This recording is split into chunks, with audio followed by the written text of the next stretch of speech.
नमस्कार, स्वागत है आपका खबर एचपी में। तो आइए जानते हैं हिमाचल के हर छोटे बड़े शहर से जुड़े 30 फटाफट बड़ी खबरों को। इससे पहले यदि आप वीडियो को लाइक नहीं किए हैं तो लाइक कर दीजिए और चैनल में नए तो चैनल को सब्सक्राइब कर लीजिए। और आप वीडियो को कहां से देख रहे हैं कमेंट बॉक्स में हमें जरूर बताइए। इस समग्र शिक्षा निदेशालय में नई विद्या समीक्षा केंद्र सहित कई आधुनिक सुविधाओं का करेंगे शुभारंभ सीएम सुक्खू। जय मुख्यमंत्री सुखबीर सुक्खू के नेतृत्व में हिमाचल सरकार हर बच्चे को आधुनिक, समान और गुणवत्तापूर्ण शिक्षा उपलब्ध कराने के लिए तकनीकी आधारित सुधारों पर जोर दे रही है। इसी कड़ी में मुख्यमंत्री सुखबीर सुक्खू 22 नवंबर को समग्र शिक्षा निदेशालय शिमला में नई तकनीकी पहलों और अत्याधुनिक सुविधाओं का शुभारंभ करेंगे। इस कार्यक्रम में शिक्षा मंत्री ठाकुर विशेष रूप से उपस्थित रहेंगे। यह आयोजन सुबह 10 बजे होगा, जिसमें शिक्षा सचिव राकेश कंवर सहित समग्र शिक्षा तथा शिक्षा विभाग के वरिष्ठ अधिकारी शामिल होंगे। वोट चोरी मुद्दे पर गरजी युवा कांग्रेस से निकाली रैली, राजभवन के बाहर पुलिस कार्यकर्ताओं में धक्का मुक्की। हिमाचल प्रदेश युवा कांग्रेस की ओर से गुरुवार दोपहर को कांग्रेस कार्यालय राज्य भवन से राजभवन तक वोट चोर गद्दी छोड़ अभियान के तहत रैली निकाली। इस दौरान केंद्र सरकार के खिलाफ जमकर प्रदर्शन किया। राजभवन पहुंचने पर प्रदर्शन उग्र हो गया। इस दौरान कार्यकर्ताओं व पुलिस के बीच धक्का मुक्की भी हुई। युवका कार्यकर्ताओं को राजभवन में प्रवेश करने से रोकने के लिए पुलिस को हल्का बल प्रयोग करना पड़ा। इस दौरान जमकर धक्का मुक्की भी हुई। इस मौके पर भारतीय युवा कांग्रेस के महासचिव एवं राज्य प्रभारी शेष नारायण ओझा सहित पार्टी के अन्य वरिष्ठ नेता मौजूद रहे। हिमाचल नॉन बोर्ड कक्षाओं की वार्षिक परीक्षाएं 27 नवंबर से होंगी शुरू, डेट शीट जारी। यहां देखें पूरी जानकारी। हिमाचल प्रदेश के शीतकालीन छुट्टियों वाले स्कूलों में 27 नवंबर को छठी और 7वीं कक्षा की असेसमेंट परीक्षाएं शुरू होंगी। पहली, दूसरी और चौथी कक्षा की परीक्षाएं 1 दिसंबर से होंगी। समग्र शिक्षा परियोजना के राज्य परियोजना कार्यालय ने परीक्षाओं की डेट शीट जारी कर दी है।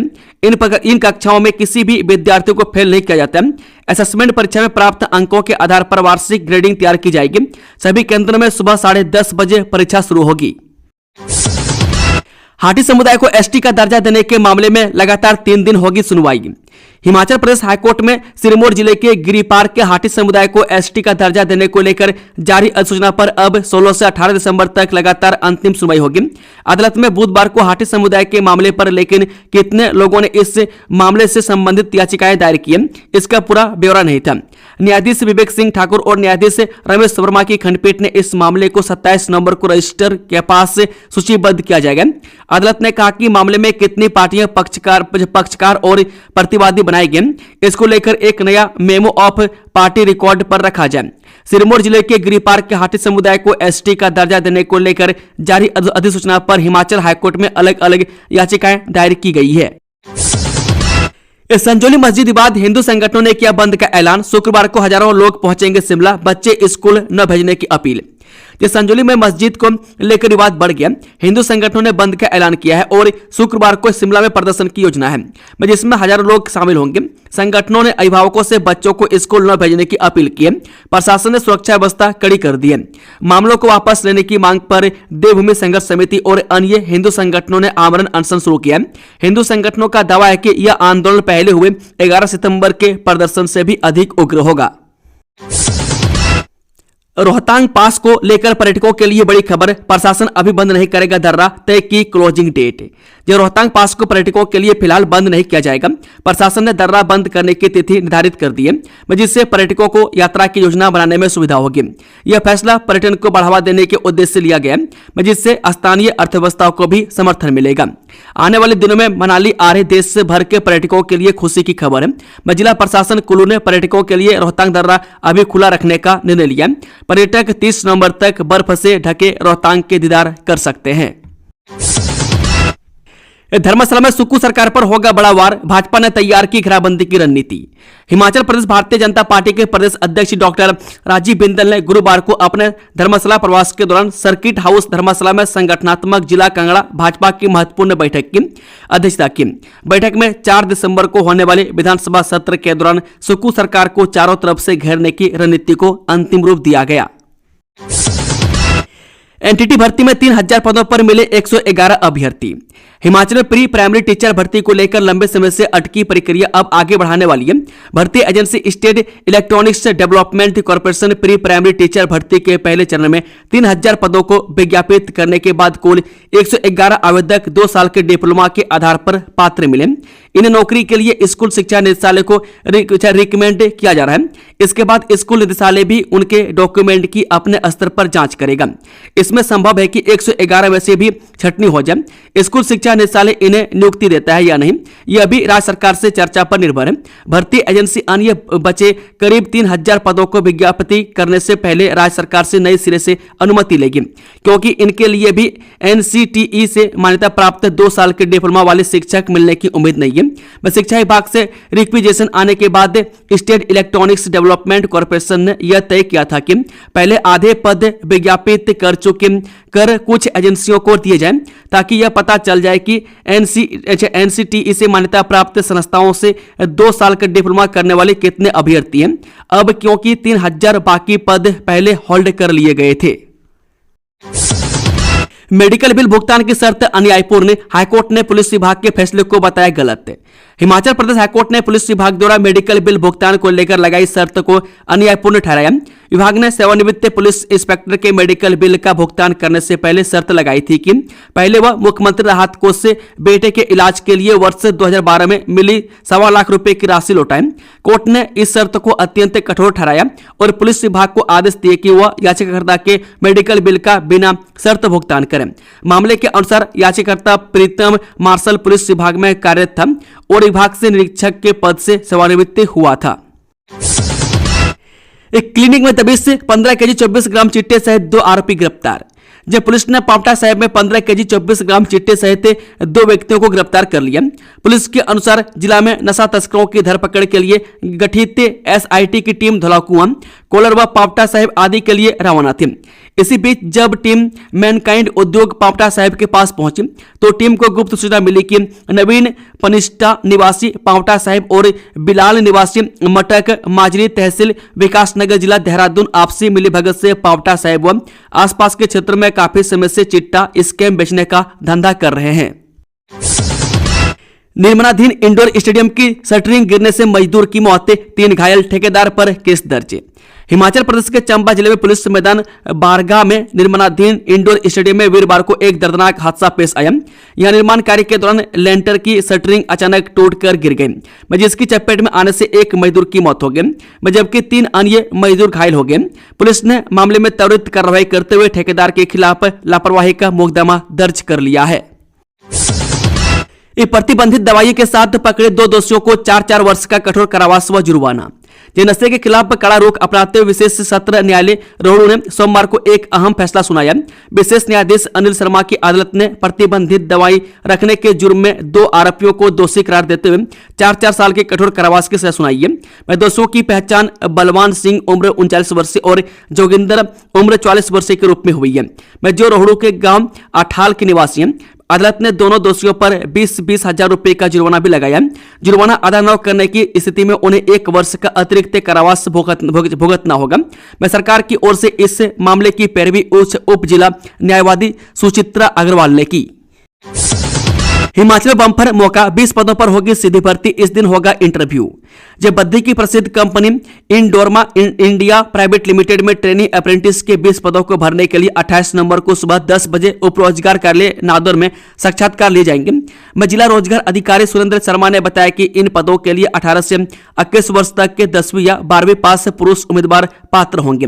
चयनित उम्मीदवारों को सभी भत्तों सहित कुल 16,500 रुपये मासिक वेतन मिलेगा। बता दें कि जिला रोजगार अधिकारी ने बताया कि अगर कोई युवा उपरोक्त योग्यता रखता है और उसका नाम किसी भी रोजगार कार्यालय में पंजीकृत है तो वह अपने मूल प्रमाण पत्रों तथा हिमाचली प्रमाण पत्र के साथ साक्षात्कार में भाग ले सकता है। भर्ती के संबंध में अधिक जानकारी के लिए जिला रोजगार कार्यालय के दूरभाष नंबर 0197222318 या कंपनी के दूरभाष नंबर 017922534000 पर भी संपर्क कर सकता है। ऊना के बाद अब सोलन में चली गोलियां, वायरल हुआ वीडियो। शांति के लिए मशहूर देवभूमि हिमाचल प्रदेश में अपराध की बढ़ती घटनाओं ने लोगों को चिंता में डाल दिया। ऊना जिले में हुई गोलीबारी की घटना की गूंज अभी थमी भी नहीं थी कि अब सोलन जिले से भी इसी तरह की खबर सामने आई है। सोलन में जिला मुख्यालय के पास औच घाट क्षेत्र में सुल्तानपुर मार्ग पर युवकों के 2 गुटों के बीच पुरानी रंजिश के चलते हवा में फायरिंग का सनसनीखेज मामला दर्ज किया गया। बता दें कि पुलिस अधीक्षक SP सोलन गौरव सिंह ने इस मामले की पुष्टि की है। घटना की सूचना मिलते पुलिस टीम ने तुरंत कार्रवाई की और कुछ संदिग्ध युवकों को हिरासत में लिया गया।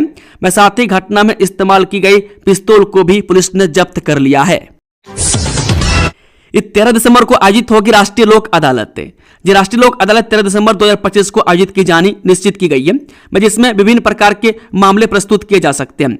इनमें धारा 138 के तहत एनआई अधिनियम से संबंधित मामले, मनी रिकवरी, श्रम विवाद, बिजली व पानी, भरण पोषण व अन्य आपराधिक, कंपाउंडेबल व दीवानी विवाद से संबंधित मामले शामिल है। हिमाचल में बड़ा हादसा, पानी के सैलाब में पाइलिंग मशीन सहित बह गया ऑपरेटर, एसडीआरएफ ने संभाला मोर्चा। हिमाचल प्रदेश के मंडी जिले में फोरलेन निर्माण कार्य के दौरान एक बड़ा हादसा पेश आया। बुधवार देर रात ब्यास नदी में काम कर रही एक पाइलिंग मशीन और ऑपरेटर नदी के तेज बहाव में समा गए। घटना के बाद से ऑपरेटर लापता है, जिसकी तलाश के लिए व्यापक स्तर पर सर्च ऑपरेशन चलाया जा रहा है। प्राप्त जानकारी के अनुसार यह हादसा बुधवार देर रात पंडो डैम से अचानक पानी छोड़े जाने के कारण हुआ है। अचानक पानी छोड़े जाने से ब्यास नदी का जल स्तर एकदम से बढ़ गया। फोरलेन निर्माण कार्य में नदी के बीच काम कर रही पाइलिंग मशीनों का ऑपरेटर जब तक कुछ समझ पाता, पानी का तेज बहाव मशीन सहित ऑपरेटर को अपने साथ बहा ले गया। हो जाए सावधान, अब साइबर ठगों ने अपनाया ठगी का ये नया तरीका। इस हेल्पलाइन नंबर पर दें तुरंत सूचना। जो साइबर ठग लगातार नए तरीके अपनाकर लोगों की जेबें खाली कर रहे हैं। अब ठगों ने लोक अदालत का नाम भी ठगी के हथियार के रूप में इस्तेमाल करना शुरू कर दिया। बिलासपुर पुलिस के पास ऐसे कई मामले सामने आए हैं, जिनमें फोन कॉल के जरिए लोगों को लोक अदालत में चालान जमा कराने का लालच देकर पैसे ऐंठे जा रहे हैं। सूत्रों के अनुसार ठग लोगों को फोन कर बताते हैं कि उनके वाहन का चालान लंबित है और उसे निपटाने के लिए लोक अदालत में पेश होने की आवश्यकता नहीं। मैं कॉल करने वाला व्यक्ति स्वयं चालान भुगतान कराने की बात कहकर पीड़ित का विश्वास जीतता है और फिर चालान के नाम पर ऑनलाइन पैसे ट्रांसफर करवाकर ठगी करता है। मैं कई मामलों में ठग फर्जी चालान लिंक या क्यूआर कोड भी भेज रहे हैं। हिमफेड ने 70 रुपये प्रति लीटर बढ़ाए देसी घी के दाम, अब इतने रुपये चुकाने होंगे। हिमाचल प्रदेश राज्य मिल्क फेडरेशन ने गाय के शुद्ध देसी घी के दाम में प्रति लीटर 70 रुपये की बढ़ोतरी की है। लोगों को अब 750 रुपये चुकाने होंगे। 15 नवंबर से घी के दामों में बढ़ोतरी की गई है। इससे पहले घी का दाम 680 रुपये प्रति लीटर यानी कि 900 ग्राम था। फेडरेशन की ओर से घी के बेस प्राइस में बढ़ोतरी की गई है, जो अब 694 रुपये के करीब है। इसके अलावा इस पर 5% जीएसटी और 10% मार्जिन लगाने के बाद लोगों को घी 750 रुपये प्रति लीटर का पाउच मिलेगा। वहीं टीन के डिब्बे के घी दाम 760 रुपये प्रति लीटर है। इस तंबाकू मुक्त युवा अभियान राजकीय अध्यापक शिक्षा महाविद्यालय धर्मशाला के विद्यार्थियों और शिक्षकों ने निकाली रैली। राजकीय अध्यापक शिक्षा महाविद्यालय धर्मशाला के 159 छात्र अध्यापकों ने तंबाकू मुक्त युवा 3.0 अभियान पर एक रैली निकाली। यह रैली महाविद्यालय परिसर से शुरू हुई। इसे डॉक्टर बीना सी नायर ने सुबह 10 बजे हरी झंडी दिखाई। रैली का मार्ग GCTE कैंपस से GDC धर्मशाला गेट से KCC बैंक तक और मेन रोड से शहीद स्मारक होते हुए वापस कॉलेज परिसर तक रहा।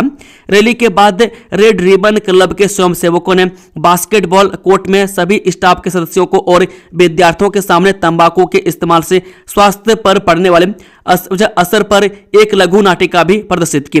राजकीय अध्यापक शिक्षा महाविद्यालय धर्मशाला ने 2 विद्यार्थी शालिनी ठाकुर और कैलाश ठाकुर और एक स्टाफ सदस्य प्रोफेसर युगराज सिंह को तंबाकू निरीक्षक के तौर पर मनोनीत किया। वे कैंपस और उसके आसपास तंबाकू के इस्तेमाल या बिक्री को जांचेंगे, निरीक्षण और रिपोर्ट करेंगे। इन सभी गतिविधियों को नोडल ऑफिसर से रीता देवी और डॉक्टर अतुल ठाकुर ने समन्वय किया। लंबा गांव की रिया कंठपाल ने पंजाब यूनिवर्सिटी की पीएचडी प्रवेश परीक्षा में किया टॉप। हिमाचल प्रदेश के कांगड़ा जिले के अपर लंबा गांव के रिया कंठपाल ने पंजाब यूनिवर्सिटी की पीएचडी प्रवेश परीक्षा में पहला रैंक हासिल कर क्षेत्र का नाम रोशन किया। रिया अब पंजाब यूनिवर्सिटी में सांख्यिकी विषय में पीएचडी करेंगे। रिया ने जमा 2 तक की पढ़ाई DAV स्कूल चंबा से पूरी की। दिल्ली ब्लास्ट 10 दिनों की NIA कस्टडी में भेजे गए 4 आरोपी, इनमें 3 डॉक्टर शामिल। दिल्ली की पटियाला हाउस कोर्ट ने लाल किला ब्लास्ट मामले के 4 आरोपियों को 10 दिनों की NIA हिरासत में भेजा है। गुरुवार को NIA ने चारों आरोपियों को पटियाला हाउस कोर्ट में पेश किया।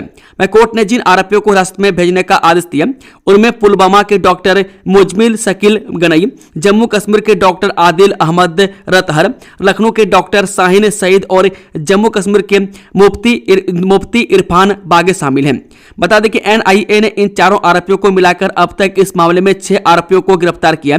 इसके पहले आत्मघाती हमलावर डॉक्टर उमर नबी के सहयोगी जासिर बिलाल बानी उर्फ दानिश को श्रीनगर से गिरफ्तार कर लिया था। एनआईए के मुताबिक दानिश ने ड्रोन में तकनीकी बदलाव किए और कार बम विस्फोट से पहले रॉकेट तैयार करने की कोशिश की। एनआईए के मुताबिक दानिश ने पूरी साजिश को अंजाम देने में अहम भूमिका निभाई। ऊना गोलीकांड मामले में कांग्रेस नेता सहित 3 के खिलाफ एफआईआर दर्ज। बीजेपी विधायक कानून व्यवस्था पर उठाए सवाल। जी हां, बुधवार की रात ऊना में एक बर्थडे पार्टी के दौरान 2 पक्षों के बीच पहले विवाद हुआ और उसके बाद दोनों पक्षों की ओर से हुई फायरिंग में एक व्यक्ति की मौत हो गई। मामले में ऊना पुलिस ने कार्रवाई की। पुलिस ने फायरिंग मामले में पूर्व युवा कांग्रेस ब्लॉक अध्यक्ष सहित 3 लोगों के खिलाफ मामला दर्ज कर लिया है। पुलिस अधीक्षक अमित यादव ने कहा, पुलिस ने गोलीकांड और हत्या मामले में केस दर्ज कर लिया। मामले में 3 लोगों को आरोपी बनाया गया, जिसमें 2 लोगों की नाजुक हालत होने के चलते उन्हें पीजीआई चंडीगढ़ रेफर किया गया। पुलिस मामले की तहकीकात में जुटी है। कुल्लू जिले में अग्निकांड में राख हो चुके हैं कई गांव। जानिए आग लगने का प्रमुख कारण। जो पहाड़ों पर पर्यावरण मित्र और पहाड़ों का बोझ कम करने वाले काष्ठकुन्नी शैली यानी कि लकड़ी से बने घर अब बारूद के ढेर बन चुके हैं। ग्रामीण क्षेत्र में घास और लकड़ी के भंडारण से इन घरों में आग लगने का खतरा रहता है। एक चिंगारी पूरे गांव की राख में बदल सकती है। गांव आग लगने से प्राचीन एवं ऐतिहासिक गांवों का वजूद मिटता जा रहा है। ऐसे में अब जिला प्रशासन ग्राम सभा के माध्यम से भी लोगों को जागरूक करने की तैयारी में है। 553 करोड़ रुपए से चकाचक होंगी चंबा की सड़कें। पीएमजीएसवाई 4 के तहत मिली मंजूरी। जिला चंबा में डलहौजी विधानसभा के तहत ग्राम पंचायत टप्पर में लोक निर्माण तथा शहरी विकास विभाग मंत्री विक्रमादित्य सिंह ने बुधवार को चक्कर से सुमशेरपुर तक निर्माणाधीन सड़क के अपग्रेडेशन कार्य का विधिवत भूमि पूजन किया। यह सड़क करीब 7 करोड़ रुपए की लागत से बनाई जा रही है। इससे ग्राम पंचायत टप्पर की करीब 1200 की आबादी लाभान्वित होगी। साथ ही पीडब्ल्यूडी मंत्री विक्रमादित्य सिंह ने पुस्तक विजन डलहौजी का विमोचन किया। इस मौके पर चक्कर में आयोजित जनसभा को संबोधित करते हुए विक्रमादित्य सिंह ने कहा कि प्रधानमंत्री ग्राम सड़क योजना 4 के तहत हिमाचल प्रदेश के लिए 1500 सड़कें स्वीकृति हुई है, जिनके लिए 2300 करोड़ रुपए मंजूर हुए हैं। पीएमजीएसवाई 4 के तहत चंबा जिले के लिए 65 सड़कें स्वीकृत हुई है, जिन पर 553 करोड़ 68 लाख रुपए खर्च किए जाएंगे। आबकारी विभाग ने 3 साल में जुटाया 26,000 करोड़ राजस्व। जाने विस्तार से। राज्यकर एवं आबकारी विभाग ने पिछले 3 वर्षों में राजस्व संग्रहण में निरंतर वृद्धि दर्ज की है। विभाग ने इन 3 वर्षों में 26,000 करोड़ रुपए से अधिक का राजस्व एकत्रित किया है। वह वित्त वर्ष 2023-24 के दौरान 10,248 करोड़ 56 लाख रुपए राजस्व अर्जित किया गया। वित्त वर्ष 2024-25 में यह बढ़कर 10,880 करोड़ 57 लाख रुपए हो गया। वर्तमान वित्त वर्ष 2025-26 में विभाग ने सितंबर 2025 तक 5536 करोड़ 30 लाख रुपए राजस्व संग्रह किया है। इस चंबा में लेंटर डालते समय गिरी शटरिंग, मलबे में दबने से एक मजदूर की मौत, 3 घायल। जब पुलिस मैदान बारगा में निर्माणाधीन इंडोर स्टेडियम की पहली मंजिल का लेंटर डालते समय शटरिंग गिरने से एक मजदूर की दबने से मौत हो गई और 3 मजदूर घायल हो गए। मृतक की पहचान तारकेश्वर उम्र 34 वर्ष पुत्र लालचंद सिंह निवासी रहसूनगंज जिला किशनगंज बिहार के रूप में हुई है। हादसे में घायल लालू कुमार उम्र 24 वर्षीय निवासी बिरवा किशनगंज दीनबंधु निवासी धूमली जिला पश्चिम चंपारण बिहार और बालकेश्वर 35 वर्षीय साल पुत्र छट्टू महतो निवासी धुमली जिला पश्चिम चंपारण बिहार के रूप में हुई है। इस जन्मदिन मनाने जा रहे 2 दोस्तों और एक महिला की सड़क हादसे में मौत। जी हां, थाना टाहलीवाल के तहत बुधवार देर रात संतोषगढ़ टाहलीवाल मार्ग पर पेट्रोल पंप के पास एक सड़क हादसे में जन्मदिन मनाने घर से निकले 2 युवकों की मौत हो गई। साथ ही इनके साथ लिफ्ट लेकर जा रही एक महिला ने भी इलाज के दौरान दम तोड़ दिया। सभी लोग एक कार में सवार थे। टहलीवाल में पेट्रोल पंप के पास ट्रक चालक ने कार को टक्कर मार दी। हादसा इतना भीषण था कि तरनजीत सिंह निवासी गांव पूनम, मयंक निवासी मेहतपुर और लुधियाना निवासी महिला की मौके पर ही मौत हो गई। पुलिस ने आरोपी ट्रक चालक जतेंद्र सिंह निवासी गांव धोगे हरोली जिला ऊना के खिलाफ मामला दर्ज कर लिया है। राज्यपाल श्री प्रताप शुक्ल बोले, सरकारों का विश्वविद्यालयों में नहीं होना चाहिए दखल। राज्यपाल शिव प्रताप शुक्ल ने कहा कि सरकारों को विश्वविद्यालयों को पोषित करना चाहिए, न कि इनमें दखल देना चाहिए। सरकार का कार्य शिक्षा को बढ़ावा देना, इसके लिए मजबूत आधारभूत ढांचा उपलब्ध करवाना चाहिए। योग्य व्यक्तियों को महाविद्यालयों में लाकर विश्वविद्यालयों को स्वच्छ रखकर उन्हें खुली हवा में सांस लेने देनी चाहिए। सरदार पटेल विश्वविद्यालय के परिसर में विकसित भारत युवा नेतृत्व संवाद एवं नशा मुक्त अभियान में मुख्य अतिथि के रूप में शिरकत करते हुए वीरवार को उन्होंने कहा कि शिक्षा एवं स्वास्थ्य के क्षेत्र में राजनीति नहीं होनी चाहिए। यह संस्थान पीढ़ियों से जुड़े हुए होते हैं। वे पीढ़ी को बर्बाद करने का अधिकार किसी व्यक्ति अथवा सरकार को नहीं होना चाहिए। वे विश्व गुरु बनने की ओर अग्रसर भारतवर्ष आज दुनिया की चौथी बड़ी अर्थव्यवस्था बन गई है। निश्चित रूप से अगले साल हमारा देश जर्मनी को पीछे छोड़ विश्व की तीसरी अर्थव्यवस्था बन जाएगा। युवाओं को 2047 में विकसित भारत के सपने को पूरा करने के लिए संकल्प लेने का आह्वान किया। भारत देश लगातार विश्व में अपनी पहचान बना रहा है। वह नागरिक विमान बनाने की स्थिति में देश है। भारत की गंभीरता को देखते हुए विश्व की बड़ी शक्तियां अब हाथ मिलाने को आतुर हैं। ब्यास में पलटी बोइंग मशीन, ऑपरेटर बहा, हाईवे निर्माता कंपनी के प्रोजेक्ट मैनेजर के खिलाफ केस दर्ज। जी हां, मंडी शहर के बिंद्रावनी में बुधवार रात हाईवे निर्माण में लगी पाइलिंग मशीन ब्यास नदी में पलट गई। इससे मशीन का ऑपरेटर बह गया। सूचना मिलने के बाद सदर थाना की टीम, एनडीआरएफ और एसडीआरएफ मंडी यूनिट ने सर्च ऑपरेशन चलाया। अब तक मशीन ऑपरेटर का कोई सुराग नहीं लग पाया। यहां कंपनी प्रबंधन की बड़ी लापरवाही उजागर हुई है। जिला प्रशासन और बीबीएमबी प्रबंधन की पंडो बांध से पानी छोड़े जाने की चेतावनी के बीच भी निर्माणाधीन कंपनी ने यहां कार्य जारी रखा। मंडी तेजाब कांड पीड़िता ममता ने 4 दिन बाद पीजीआई चंडीगढ़ में तोड़ा दम, जानिए पूरा मामला। जब बहुचर्चित मंडी तेजाब कांड की पीड़िता ममता उम्र 41 वर्ष से 4 दिन बाद जिंदगी की जंग हार गई। बुधवार देर रात 11:45 पर पीजीआई में उन्होंने अंतिम सांस ली। 15 नवंबर को सैन मोहल्ले में पीड़िता के पति ने नंदलाल ने पारिवारिक विवाद के बीच तेजाब फेंक के पहली मंजिल से धक्का देकर ममता को नीचे गिरा दिया था। इलाज के दौरान एम्स बिलासपुर में संक्रमण बढ़ने और सांस लेने में दिक्कत के बाद डॉक्टरों ने 16 नवंबर को ममता को चंडीगढ़ रेफर कर दिया था। केशु राजपूत ने बताया कि उनकी बुआ ममता की बुधवार दिन में ही तबीयत गंभीर हो गई थी। देर रात 11:15 बजे पीजीआई के चिकित्सकों ने बुआ को मृत घोषित कर दिया। दोस्तों, खबरों का सिलसिला समाप्त तो होता है। अगर जानकारी पसंद आए तो वीडियो को लाइक, शेयर, चैनल को सब्सक्राइब जरूर कर लें और कमेंट बॉक्स में अपना फीडबैक देना ना भूलें। Thank you, all the best. जय हिंद, जय हिमाचल।